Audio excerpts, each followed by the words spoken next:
My name is Evelyn Carter, and the day I realized my mother-in-law was helping my husband's mistress spend my family's money, I felt the ground tilt under my feet, like the whole world had shifted sideways. I wasn't snooping. I wasn't distrustful by nature.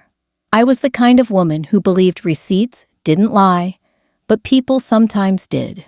I was folding laundry when the first little signal blinked on my phone, my credit card app, which I had set up years ago, more out of habit than caution. A $642 purchase at a boutique in downtown Indianapolis. I frowned, thinking maybe my husband Mark had bought something for my birthday. Except, my birthday wasn't for another 6 months, and Mark was more the flowers from Kroger type than designer anything. Still, I didn't say a word. After 32 years of marriage, silence sometimes protected you better than questions. I grew up believing money had manners. My parents paid cash whenever they could, saved jars of coins in the kitchen cabinet, and whispered about bills when the kids were upstairs pretending not to listen. So when Mark and I got married, I tried to carry that discipline with me. We had one shared credit card, a simple system that let us track expenses and stay responsible. I worked as a school secretary for almost 20 years until I retired, and Mark had a good job with an insurance company. We weren't wealthy, but we paid our mortgage, supported our son through college, and lived comfortably. Which is why that first boutique charge felt like a pebble kicked loose from a cliff.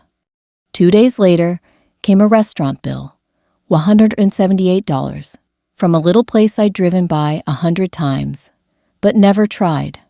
White linen's wine list, soft piano music, romantic, and definitely not someplace Mark had ever taken me.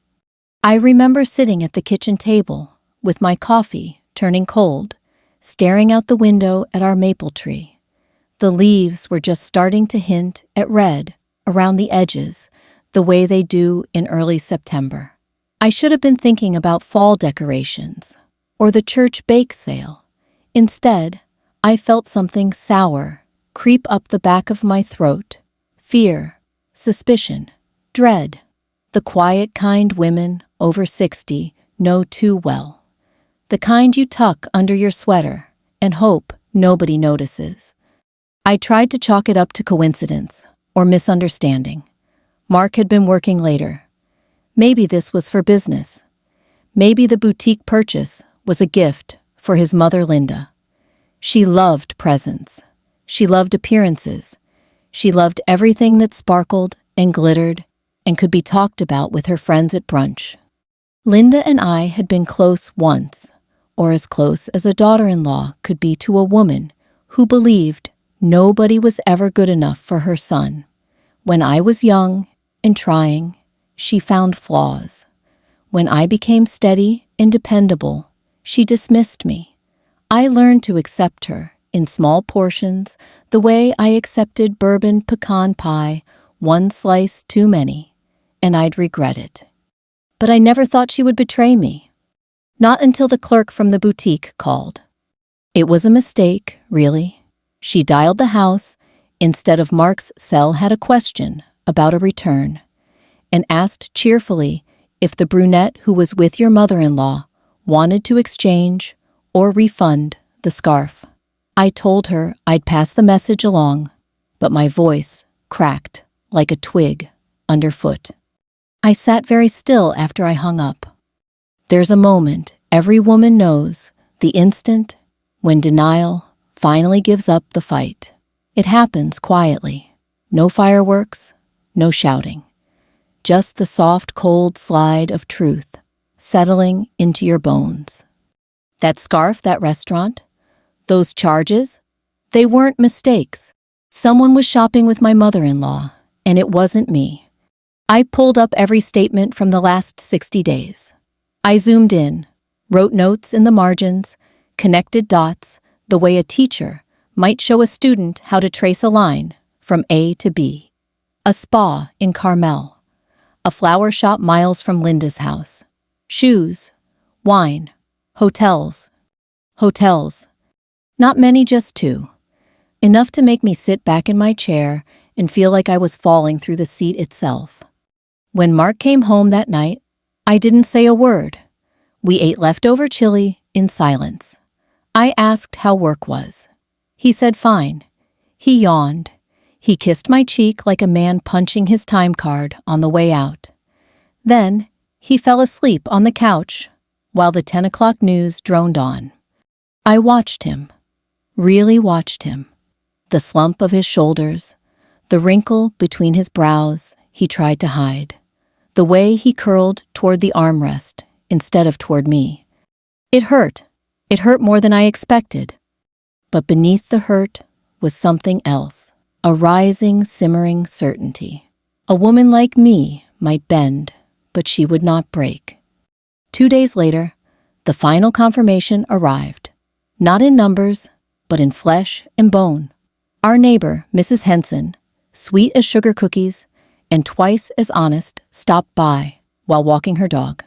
She lowered her voice, leaned in, and said she saw Linda at a cafe with a young woman who looked awfully comfortable with Mark's arm around her shoulders. I thanked her. I closed the door. I stood there, breathing through my nose until the burn faded from behind my eyes. That night, after Mark went to bed, I opened my laptop. The glow lit the dark kitchen, shining off our refrigerator magnets, family photos, reminders of holidays that suddenly felt like memories from someone else's life. I clicked through every charge again, fingers steady now, my heartbeat slow, cold measured. Then I opened a new bank account in my own name, and I decided that whatever happened next, I would meet it head on with open eyes, a quiet heart, and more strength than both of them ever believed I had. The next morning, I woke up with a strange clarity, as if someone had cleaned the windows in my mind overnight. The world outside looked exactly the same. Our quiet cul-de-sac, with its neat lawns and faded American flags, still fluttering from mailboxes, but everything inside me felt different. I had crossed an invisible line, one you can't uncross. I wasn't just suspicious anymore. I knew, and knowing changes you. I drove to the grocery store like I always did on Thursdays. I waved to Mr. Allen, stacking pumpkins outside, and stopped to pat the neighbor's golden retriever through the window. From the outside, I must have looked like any other retired woman, browsing coupons and comparing cereal prices. But inside, every minute felt sharp-edged, like I was carrying something fragile that might crumble if I moved too fast. When I got home, Mark was already gone for the day. No note, just a coffee mug in the sink and the faint smell of his cologne drifting down the hallway. I checked the bank app again before I even took off my coat. 2 new transactions, spa services in Carmel meal at a cafe I didn't recognize. I stared at the numbers, not with surprise this time, but confirmation. Linda wasn't just tagging along on Mark's affair. She was participating. That thought felt heavier than the betrayal itself. I could imagine my husband being stupid enough to stray men sometimes walk away from good homes because they want to feel admired again, even if only for a moment. But Linda, her place in our family had always been complicated. She was the kind of mother who believed she deserved loyalty because she gave birth, not because she earned it. The kind who demanded respect, even when her actions did not merit it. And yet, I always tried. Holidays, Sunday dinners, Mother's Day cards. I would swallow her jabs and serve dessert anyway. Now she was helping the woman breaking apart my marriage, the woman spending our savings without shame. That cut deep. I sat at the dining room table, where we'd hosted so many Thanksgiving dinners, and I began doing what most women my age do when disaster hits, we make a plan. Not a wild, emotional, scream into the void kind of plan. A practical step-by-step survival through wisdom plan. Because we have lived long enough to know that chaos can be calmed by preparation. First, I printed every transaction for the last 90 days. Ink smelled sharp. As I stacked the papers, each charge a breadcrumb on a trail I wished I didn't have to follow. Then I made 3 copies, one for myself, one for legal protection, and one for the moment I would confront Linda. Second, I checked our joint accounts, mortgage, retirement funds, emergency savings. I couldn't touch much without raising suspicion, but I took note of every balance, every transfer, every pattern. Third, I tidied the house. That sounds foolish now, but it made sense at the time. There's something grounding about wiping counters and folding towels when the world is falling apart. It gives your hands something to do while your mind steadies itself. By noon, I was sitting on the couch with a cup of tea when a new thought crept in, one I hadn't expected. What if I confronted the wrong person first? If I went straight to Mark, he would deny. He would blame stress work, confusion. Men avoid responsibility like it's a fire, and they're made of straw. And if I confronted Linda without proof, she would twist my words until I questioned my own sanity. No, I needed someone on the outside of this tangled mess. Someone neutral. Someone who understood the stakes but wouldn't rush to fix them.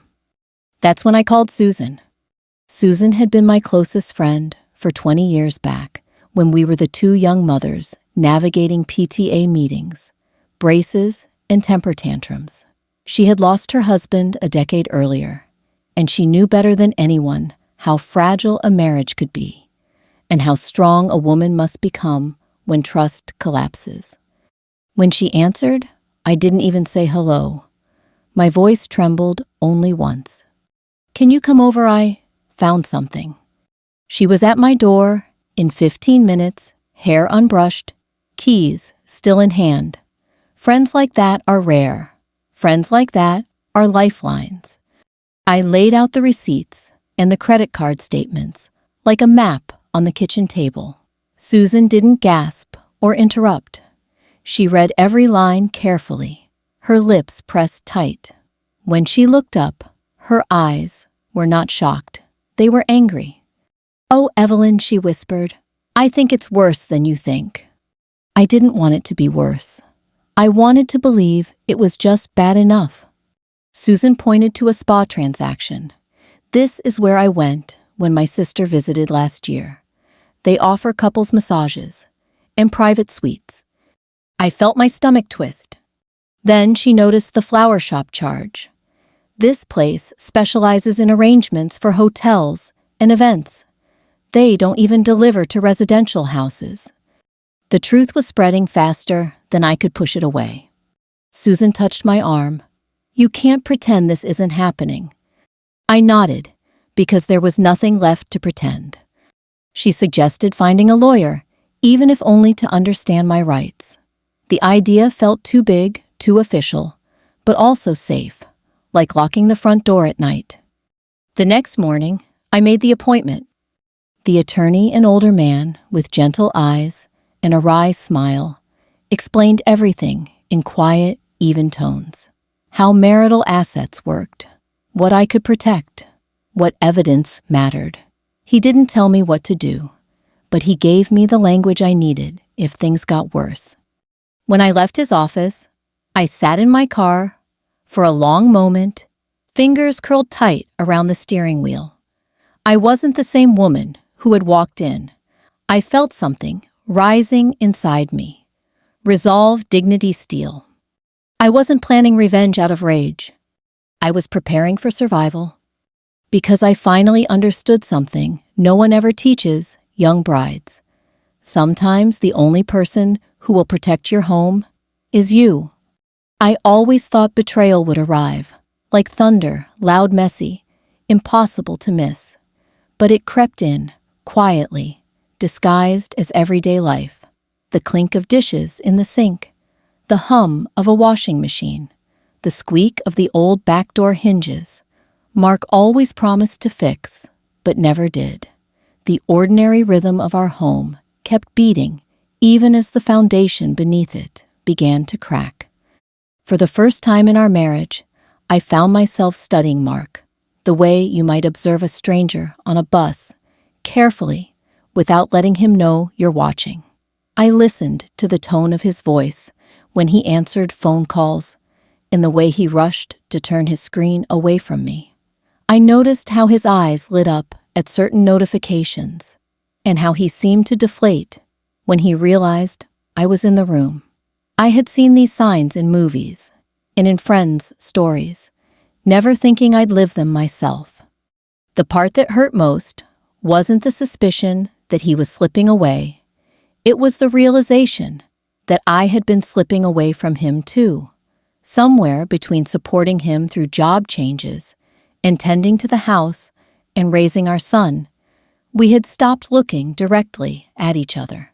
You get so used to someone being around that you mistake proximity for connection.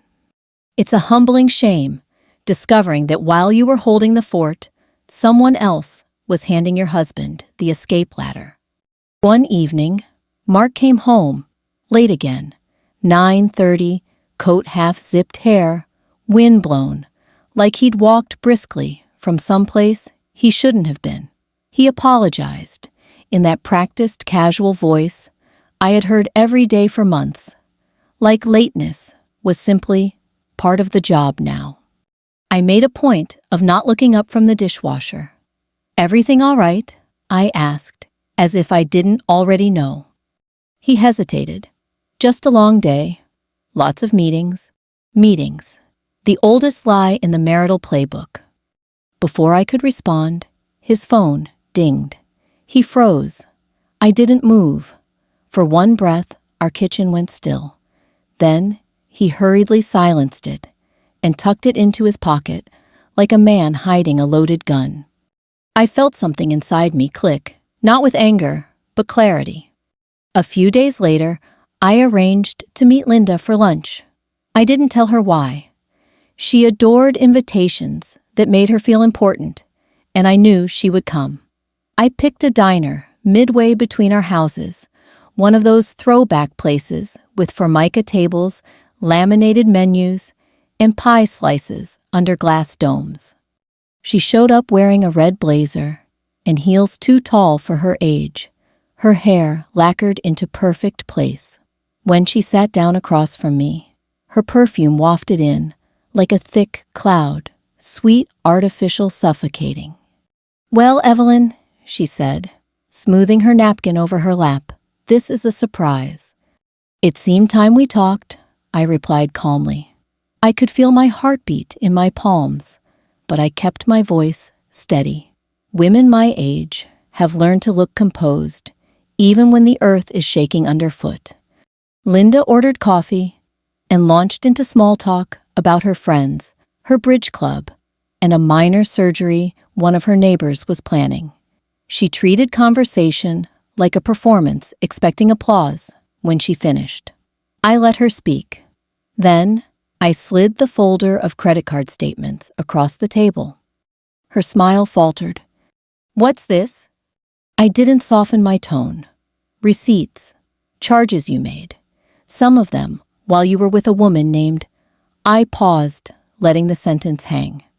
I didn't want to give the mistress's name the power of being spoken aloud. Linda looked up sharply. I watched her eyes change confusion to alarm, to annoyance. She didn't deny it, not for a second.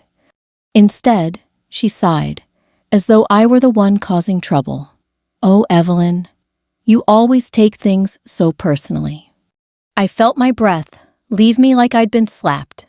This wasn't a misunderstanding. This was betrayal with intention. "Personal?" I asked quietly.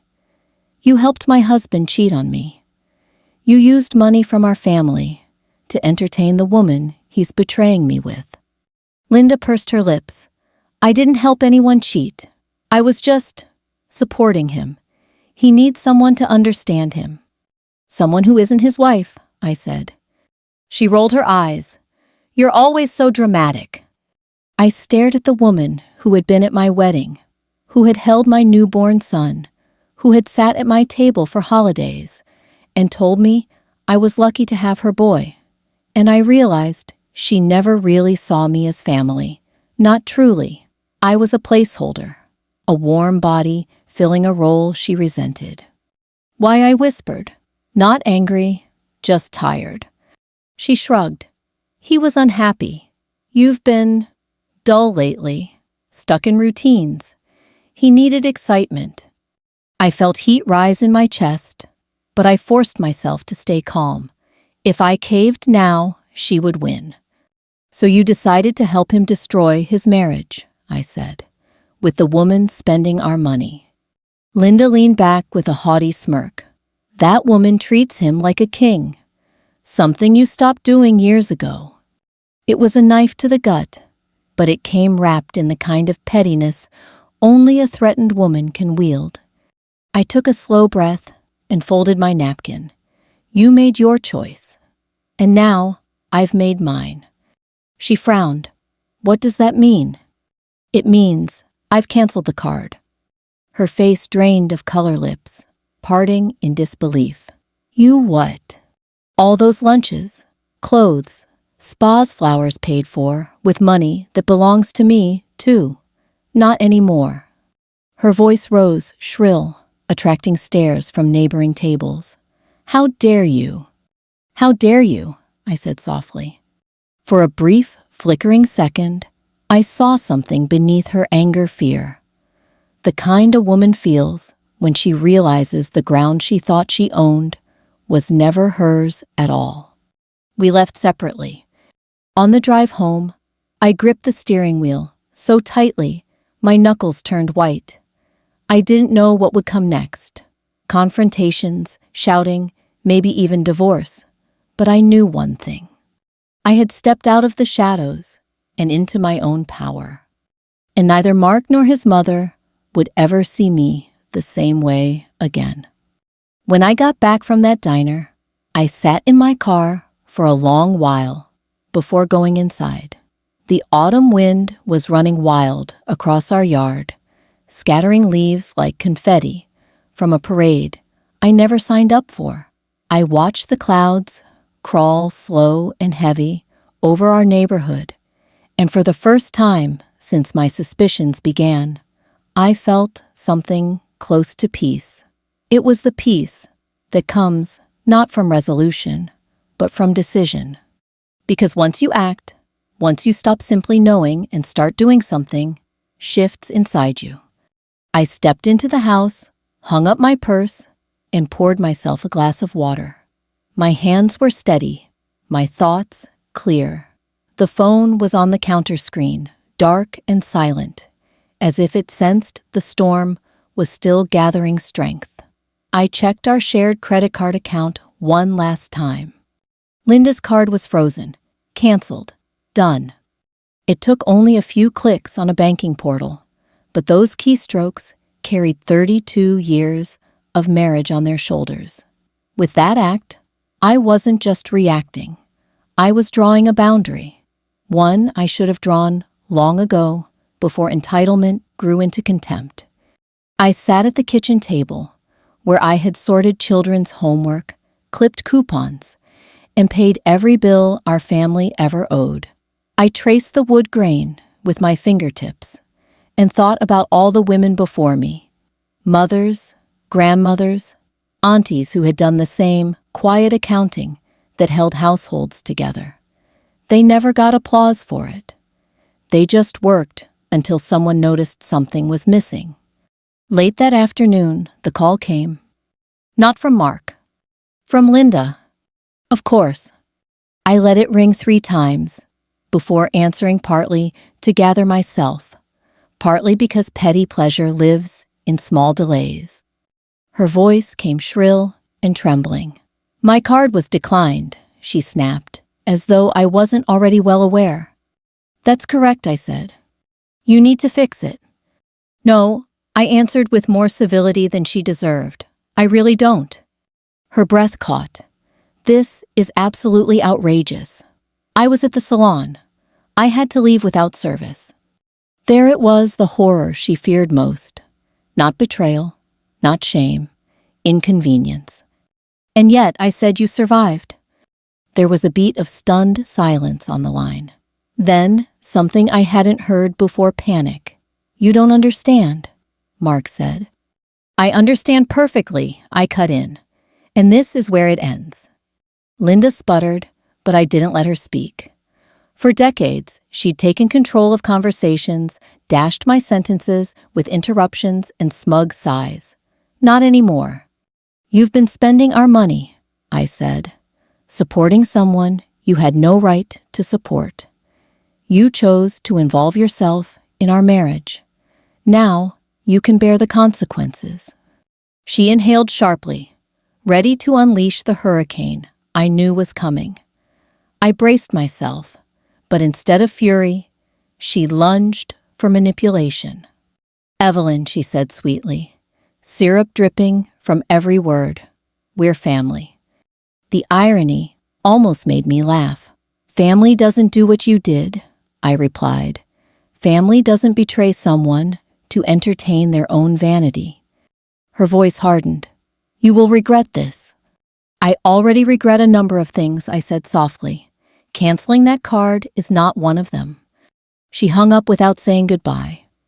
The silence afterward felt like a cleansing wind. For the first time in months, I moved through the house without that dim heaviness clinging to me. I made a pot roast. I chopped potatoes. I ironed a shirt. Mundane things, small things.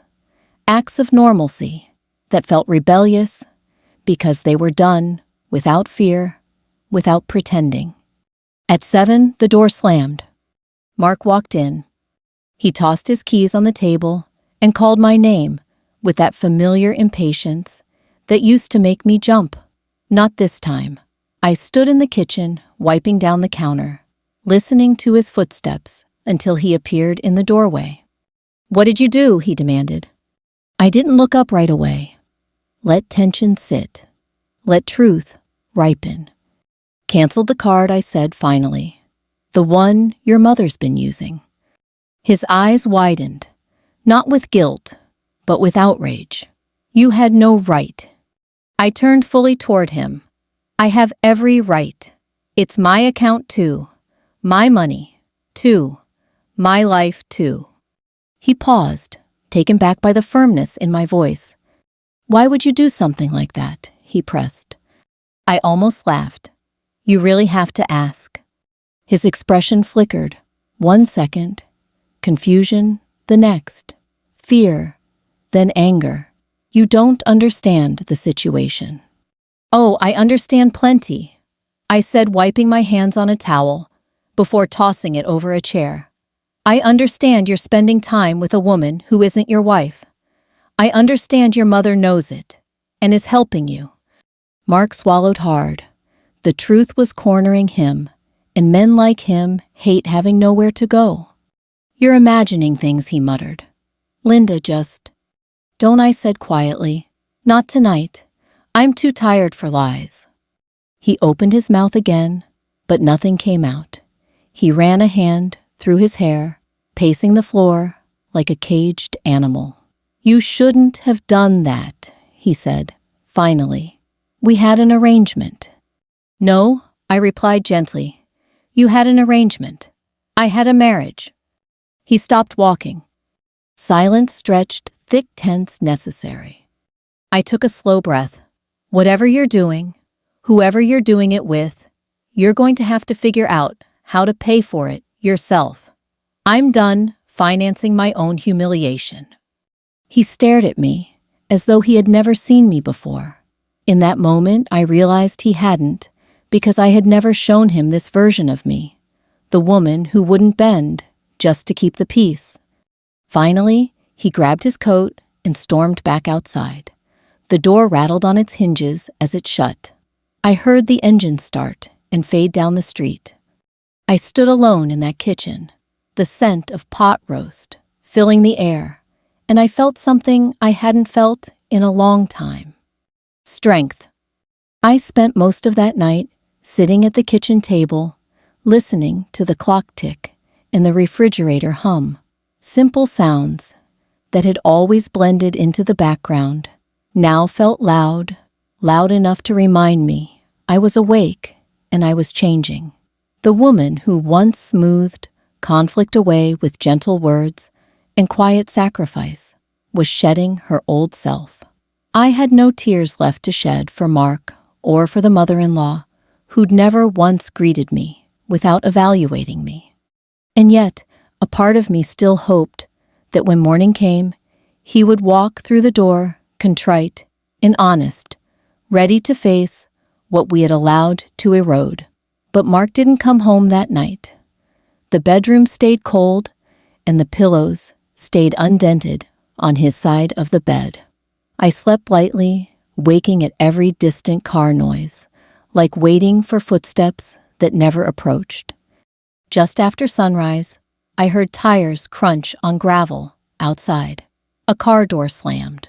The front door opened without knocking, and I knew before I even stood up, Linda had arrived.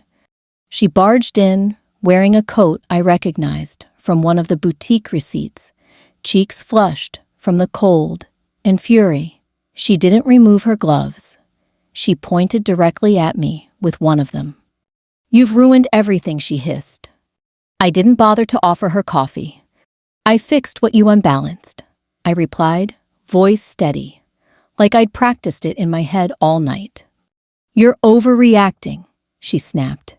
"You embarrassed me yesterday. And now, look, you've driven Mark away." "He drove himself," I answered. "I wasn't behind the wheel." Her mouth twisted into a sharp, almost triumphant smile. "He's with her now, the woman who actually appreciates him." That sentence hit harder than I wanted it to, not because of the truth in it, but because of the cruelty. I felt heat in my chest, the kind that might have erupted into rage 20 years ago. But age changes anger. It distills, it sharpens it.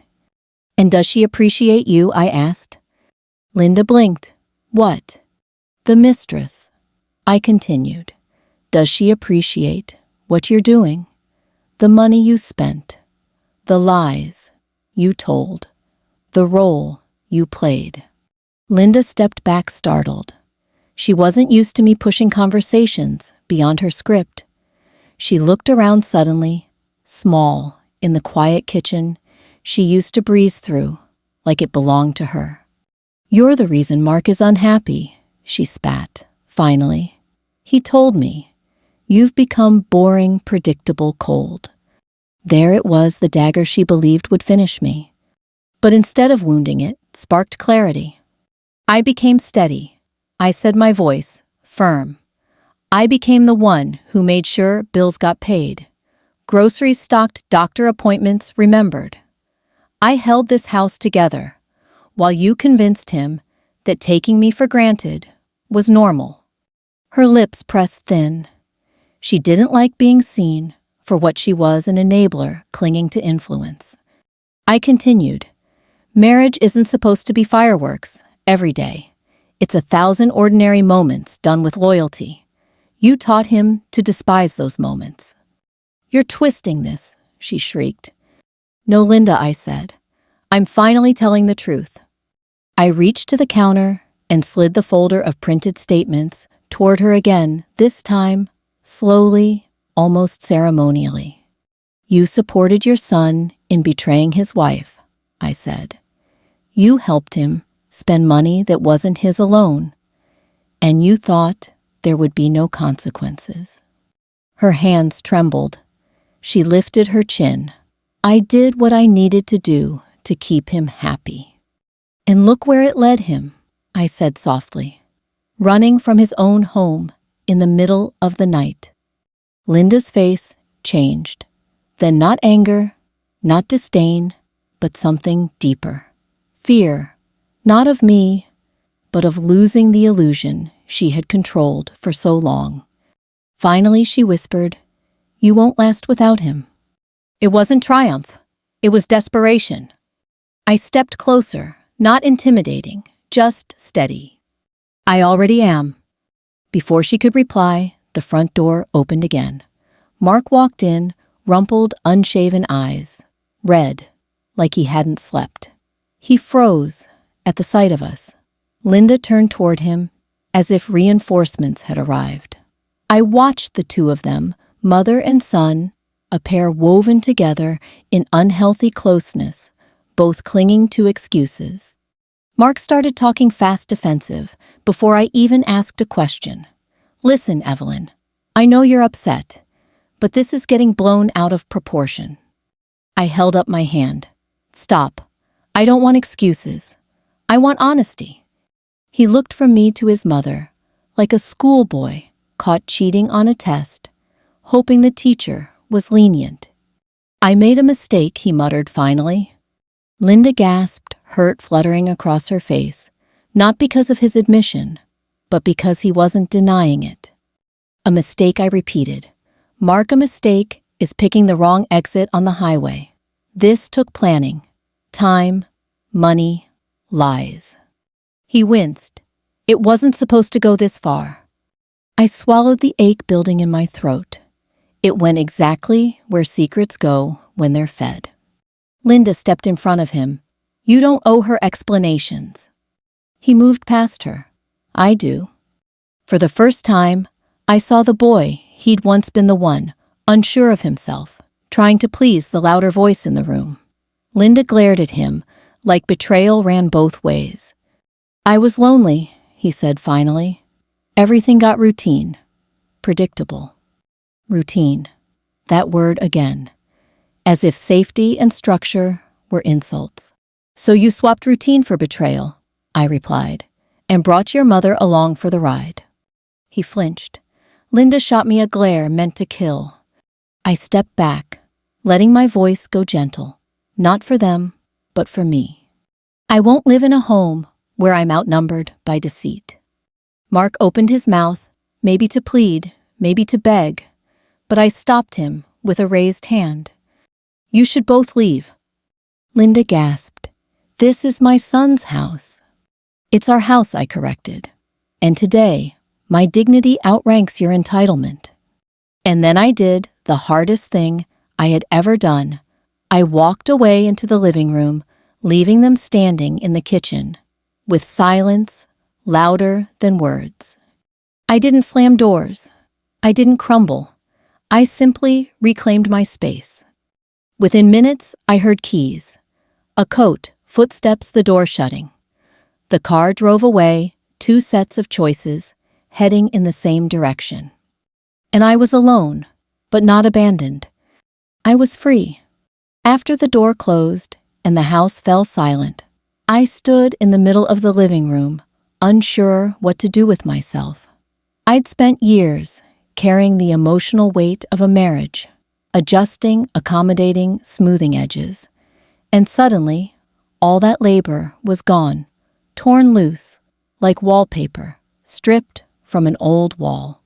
The air felt strange, without tension, almost too wide, like I needed to grow bigger, just to fill it. I sat down on the sofa and let the quiet settle around me.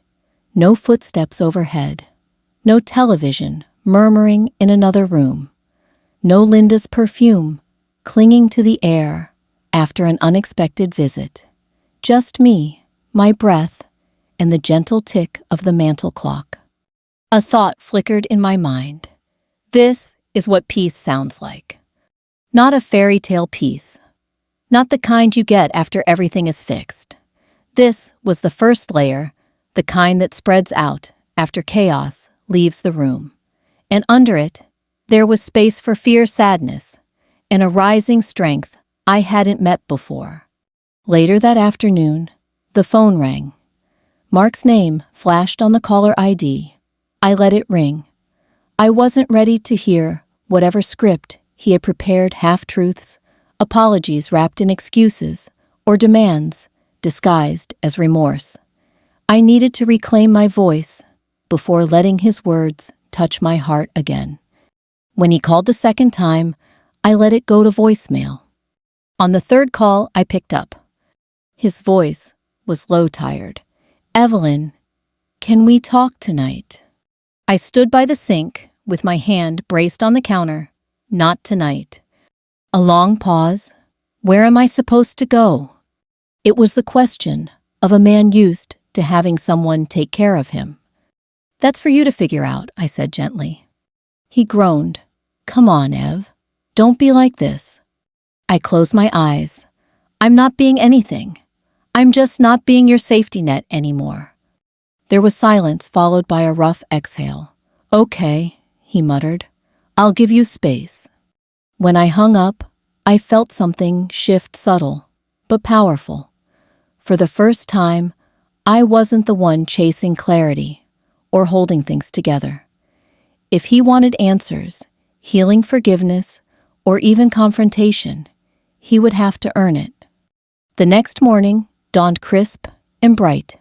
A thin frost glazed the grass, making everything shine under the rising sun. I wrapped myself in a sweater and took a walk around the block, a habit I'd given up long ago when life got busy. As I walked, neighbors brushed leaves off driveways, waved good mornings, or loaded kids into SUVs. Normal life continuing without disruption. Yet I moved through it as someone new, lighter, yet more grounded. Halfway down the street, Mrs. Henson, God bless her sweet soul, flagged me down. "Evelyn," she said softly, worry creasing her brow, "I saw Linda stomping out of your house yesterday, like a tornado. Everything okay?" People over 60 rarely expect perfect answers. They know life is messy. So I told her the truth in broad strokes. "Mark and I are going through something. I'm taking some space." She nodded, no judgment, no gossip gleam in her eyes, just human understanding. "If you need anything, soup, someone to sit with you, or prayers, I'm here," she said. Simple words, but they wrapped around me like a warm blanket. Community, real community shows up when glossy facades crack. When I got home, I found an email from the lawyer I'd met with earlier. Attached was a packet outlining temporary protective steps I could take, financial separation, asset inventory, communication guidelines. It wasn't divorce paperwork, just a map for safety. I read every page slowly, my pulse beat steady through the whole process. One sentence stood out: "Silence is not agreement. Inaction is not consent." I whispered it aloud. That evening, I received another call, this time from a number I didn't recognize. I answered instinctively. "Is this Evelyn?" a woman's voice asked, tentative. "Yes." "This is Claire, the mistress." My grip tightened on the phone. I didn't speak. She rushed on. "I'm sorry to call you, but I thought you should know Mark isn't with me. I didn't want you thinking." My voice cut like a blade. "I'm not thinking about you." Silence. I don't want to cause trouble," she said finally. "You already did," I answered calmly. "Not cruel, just factual." "I didn't know the card was yours," she whispered. "That's not the part that bothers me," I replied. "What bothers me is that you stepped into a life that wasn't broken until you helped break it." She inhaled sharply. "I'm sorry." I believed her, not because she deserved sympathy, but because betrayal is always easier for the outsider to acknowledge once the fantasy collapses. "I hope you figure out who you are without borrowing someone else's husband," I added quietly. And then I hung up. My hands shook afterward, not from rage, but release. Speaking the truth directly and without fear is a muscle older women are never taught to use. But once it wakes, it grows fast. By the end of the week, the house felt different. I opened windows to let crisp air sweep through rooms too long stale from secrets. I rearranged furniture, not because it needed moving, but because I needed movement. I pulled old framed photos off shelves and boxed away the ones that hurt too much to look at right now. I left up the ones that reflected who I still was, mother friend, woman of dignity. On Friday night, Mark finally knocked on the door instead of barging in.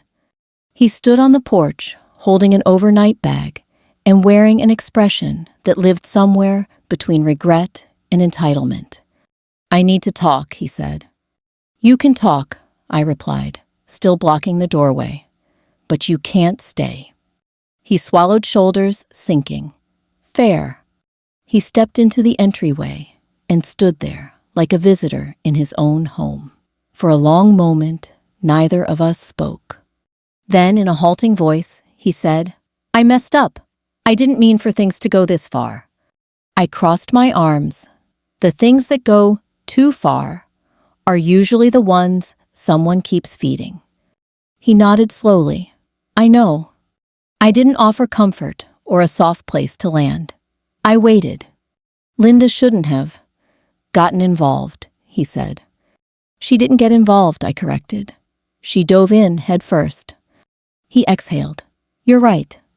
And hearing him admit that just 3 words, it nudged something deep in me. Not forgiveness, but recognition. He continued, voice cracking at the edges. "I miss home, Evelyn." The old me would have melted at that line, would have rushed to rebuild the walls and rehang the curtains of comfort. But I wasn't the old me. "You're welcome to visit," I said, "but you need to earn the right to call it home again." He blinked, stunned, not by cruelty, but by standards. "You won't make this easy, will you?" he asked, with a half-broken laugh. "No," I said softly. "Easy is what got us here." We stood in silence, 2 people with decades between them, suddenly realizing they had stopped meeting halfway, long before an affair ever showed up. I finally nodded toward the door. "That's enough for tonight." He nodded back. "Okay." And he left. The house closed behind him, and instead of grief, I felt steady. Not healed, but steady. Some truths had finally run out of places to hide. The days after Mark's late-night visit unfolded slowly, like morning fog, lifting inch by inch. Nothing dramatic happened. No slammed doors, no screaming matches, no sudden declarations. But sometimes the quietest days are the ones that change us the most. I made coffee in silence and let it brew longer than usual, savoring the rich smell. I put on music I used to play years ago before work, in marriage, and aging responsibilities, drowned out the soundtrack of who I used to be. I dug through closets and found old hobbies, sketch pads, half-finished crochet blankets, a pair of walking shoes barely worn. It struck me how much of myself I had put aside piece by piece until all that remained was the woman who made sure everyone else was comfortable. But now there was space for me. That weekend, I drove to church alone. I sat in the pew where Mark and I had once sat, shoulder to shoulder, and instead of feeling empty space beside me, I felt strong, rooted. I bowed my head not to pray for my marriage to be restored, but to pray for courage, clarity, and forgiveness. Maybe not today, maybe not tomorrow, but someday. After the service, Pastor Howard approached me with gentle eyes. "Good to see you, Evelyn," he said. "How are you doing?" I thought about lying, saying I was fine. But church, I've learned, is one of the few places where truth can sit without needing to be pretty. "I'm standing," I said, "and that's enough for now." He nodded. Standing is the start of walking. And I smiled for the first time in weeks, maybe months. A real smile, the kind that stretches all the way into your ribs. Later that afternoon, I sat on the porch swing with a blanket over my lap. The air was crisp, the kind that hinted snow wasn't far off. Leaves skittered across the driveway, in swirls, dancing like they were free from branches that once held them tight. Nature understands letting go better than humans ever do. My phone buzzed. It was a text from Mark. "Can we meet to talk tomorrow? I'm ready to tell the truth." I stared at it for a long moment, not with dread, but with acceptance. When we met the next day at a park halfway between our houses, he looked smaller than I remembered, not physically, but in spirit, stripped of the bravado that had carried him through bad decisions. He sat on the bench beside me, leaving enough space to show he understood a new boundary existed. "I ended it," he said first. "No preamble. With her. It's over." I didn't flinch. I didn't gasp. I just let the words sit. "I'm not asking for forgiveness today," he continued. "I'd like it someday. But today, I just need you to know I know how wrong I was." I let out a slow breath. There it was, accountability, the rarest currency in betrayal. He went on, voice trembling just slightly. "I felt invisible. Not because you didn't care, but because I stopped seeing what you were doing. I got lazy. And then, Mom." He trailed off, shaking his head. "She made me feel justified, like I deserved more instead of fixing what I had." "That's not surprising," I said. "She's been feeding you that story for decades." He winced. "I know, and I let her." We sat in silence for a stretch of time. A couple walked their dog. A child rode a bike past us. Life moved on the way life always does. Finally, he turned toward me. "I want to come home, but I want to deserve it first." I hadn't expected that sentence, not the second half anyway. The old me would have folded immediately, grateful for the return of normalcy. But strength is addictive once you've tasted it. "Coming home isn't about asking," I said. "It's about changing." He nodded, eyes glistening. "I know. I've already started therapy. And I told Mom she can't be part of my decisions anymore. She'll always be my mother, but she won't be my compass." It was a start, a surprising one. "And if I don't get you back," he added quietly, "I'll accept that. I just don't want to lose you without trying." I felt something soften, not forgiveness, but openness. A door cracked, not swung wide. I stood. "We'll see where we stand in time," I said. "One step at a time." He nodded, accepting it, really accepting it. And then we walked slowly back toward our cars, not hand in hand, but side by side, for a few minutes, which was enough. Weeks passed. Mark kept his word. He gave me space. He went to counseling. He got his own apartment.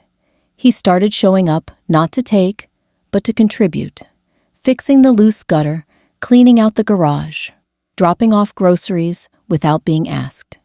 He began acting like a husband, long after he stopped having the privilege. And Linda, she stayed away. I later heard from our son that she'd begun examining her own patterns, though I suspect that was less self-reflection and more the sting of losing influence. But eventually, months down the line, she knocked on my door. She didn't demand entry. She didn't bring perfume-sweet excuses. She stood on the porch, shoulders slumped, and said only one sentence: "I'm sorry." It wasn't enough to erase the past, but it was a beginning I never expected. As for me, I learned something I wish every woman knew at 20, but most only understand at 60. Silence is powerful, but boundaries are louder. Love is steady, but self-respect is stronger. Families break, families rebuild, and sometimes the person you need to save isn't your husband, it's yourself. And now to anyone listening, especially the women with tired hearts and quiet courage, remember this. You deserve loyalty. You deserve honesty. You deserve to be seen.